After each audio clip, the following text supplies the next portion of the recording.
Khadija would eat grass so that Rasulullah would eat good food. And she wouldn't sleep so that Rasulullah was safe. Which wife sacrificed like Khadija? That if it wasn't for her wealth, these 3 years in Abu Talib's valley, there is no way the Muslims would have survived. No way. She gave all her wealth, and that's why Rasulullah said, this religion would not have survived were it not for the wealth of Khadija and were it not for the wealth of Khadija and the sword of Ali. These two saved the religion of Islam. And look at the way the Muslims treat their grave today. The way the Muslims treat the grave of Khadija in Mecca. You have to stand there for a few seconds and then they tell you to move. And the grave of Abu Talib, you stand for a few seconds and they tell you to move. And Rasulullah, when these two died, he said, this is the year of grief for me. I've lost my backbones, Abu Talib and Khadija. And I say to Sayyida Khadija, oh Sayyida Khadija, you were oppressed now and you were oppressed when you died.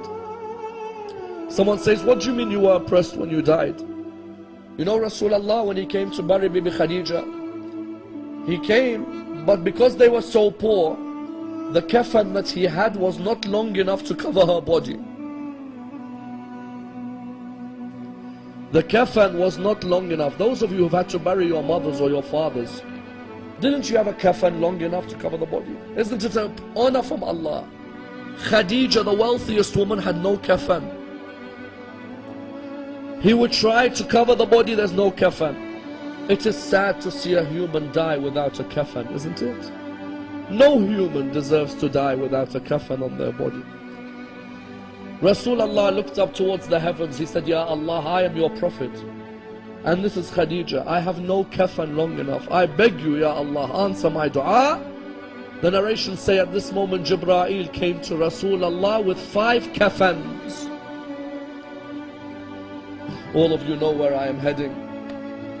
All of you take your hearts to where I am heading. He came with 5 kafans. Rasulullah looked at him, he said to him, Jibreel, tell me who is the first kafan for? He said to him, Ya Rasulullah, the first kafan. Ya Rasulullah, the first kafan is for your wife Khadija. He said to him, Jibreel, tell me who the second kafan is for. He said to him, Ya Rasulullah, the second kafan is for you, so that when you die there is a kafan to cover your body. He said to him, Jibreel, tell me who is the third kafan for. He said to him, Ya Rasulullah, the third kafan is for Fatima al-Zahra. That when she dies there is a kafan to cover her body. He said to him, Jibreel, tell me who is the fourth kafan for. He said to him, Ya Rasulullah, the fourth kafan is for Ali ibn Abi Talib. That when he dies there is a kafan to cover his body. He said to him, Ya Rasulullah, he looked at him and said, Ya Jibreel, tell me who is the fifth kafan for. He said to him, Ya Rasulullah, the fifth kafan is for your grandson Hassan. That when he dies there is a kafan to cover his body. He looked at him and he said to him, Jibreel, tell me where is the kafan for Abdullah.